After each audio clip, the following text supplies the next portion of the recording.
الحمد لله رب العالمين والصلاة والسلام على أشرف الأنبياء والمرسلين وعلى آله وصحبه ومن تبعهم بإحسان إلى يوم الدين أما بعد. محترم حضرات و خواتین، دلوں کے اعمال کا یہ سلسلہ ہم سن رہے ہیں، خاص کر ان حالات میں جن سے ہم گزر رہے ہیں.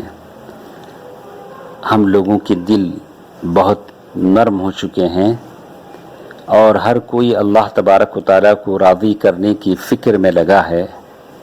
اللہ تبارک و تعالیٰ ہم سے راضی ہو جائے اور ہم جن حالات میں ہیں ان حالتوں کو امن سے، سکون سے، عافیت سے، شفا سے اللہ تبارک و تعالیٰ بدل دے.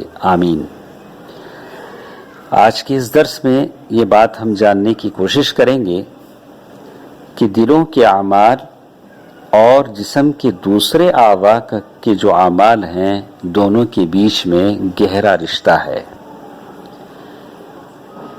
اعمال الجوارح، جسم کے دوسرے جو اعمال ہیں، مطلب آدمی زبان سے تسبیح پڑھتا ہے، قرآن مجید کی تلاوت کرتا ہے، رکوع کرتا ہے، سجدہ کرتا ہے، حج کے دوسرے اعمال بجا لاتا ہے.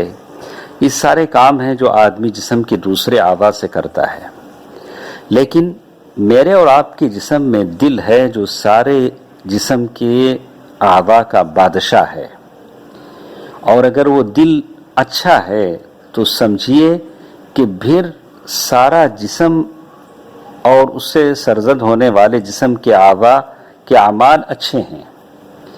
اور اللہ تبارک و تعالیٰ نے اسی کا ذکر قرآن مجید میں کہا کہ دل کا اچھا ہونا بندے کے دوسرے اعمال پر اس کا اثر مرتب ہوتا ہے. اگر گناہ حد سے زیادہ بڑھ جاتے ہیں، اگر کوئی آدمی حد سے زیادہ گناہ کرنے لگتا ہے تو پھر اس کا دل مر جاتا ہے اور پھر اس پر ایک طرح کی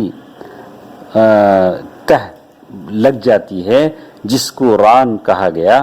جیسے اللہ تبارک و تعالیٰ نے قرآن مجید میں کہا کَلَّا بَرَّانَ عَلَىٰ قُلُوبِهِمْ مَا كَانُوا يَكْسِبُونَ، سورۃ المطففین آیت نمبر 14، جس میں کہا کہ اس پھر ان کے دلوں پر وہ تہ لگا دی جاتی ہے اور صرف ان کے گناہوں کی وجہ سے.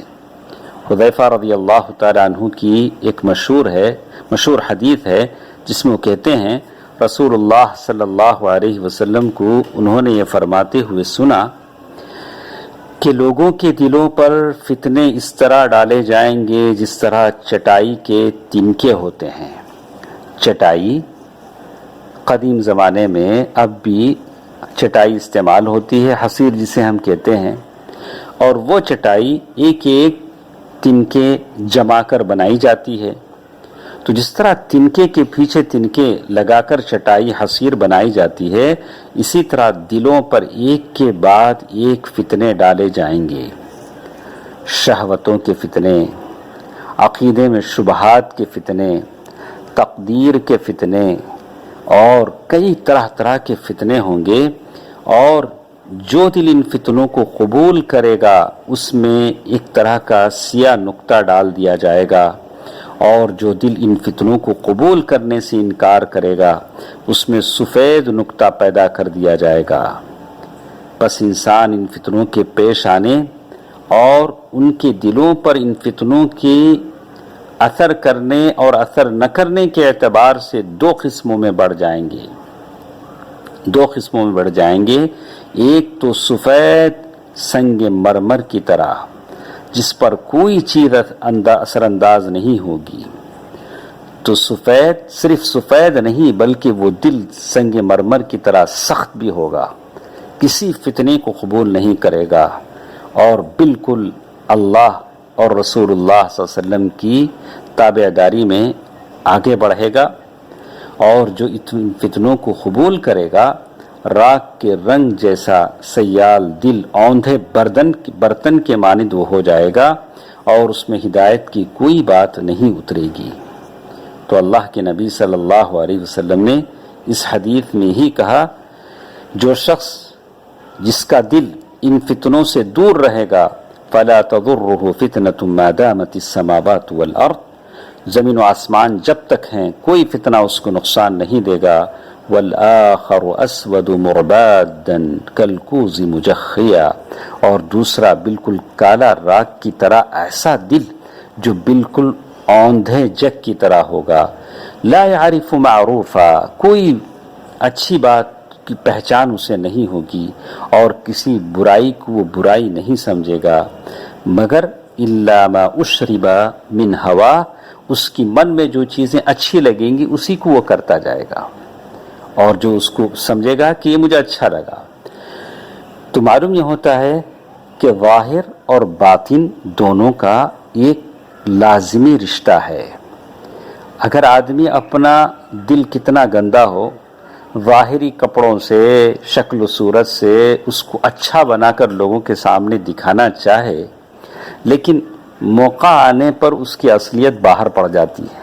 کتنے اچھے لوگوں کو ہم نے دیکھا، لباس سے، چہرے سے، شکل و صورت سے بہت ہی اللہ والے نظر آئے، لیکن جب منصب کی بات آتی ہے، ریاست کی بات آتی ہے، شان و شوکت کی دکھانے کی بات آتی ہے، تو آپ نے دیکھا ہوگا، ہم لوگوں نے دیکھا کہ بالکل ان کی اصلیت باہر آ جاتی ہے.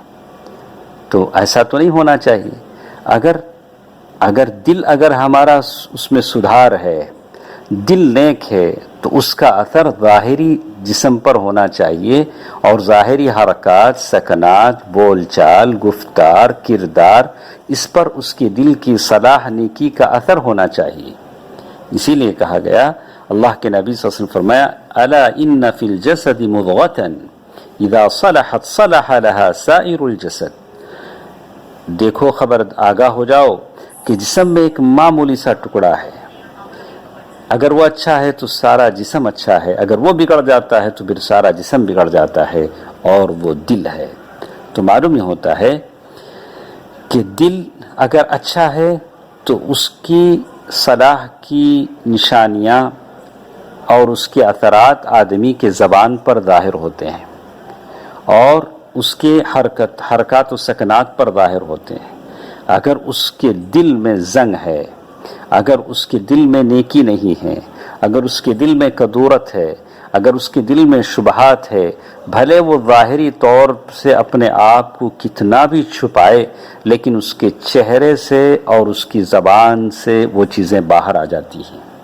تو آدمی کو احتیاط کرنی چاہیے، ظاہر اور باطن دونوں کو سدھارنے کی فکر کرنی چاہیے، اور یہ بہت ضروری چیز ہے.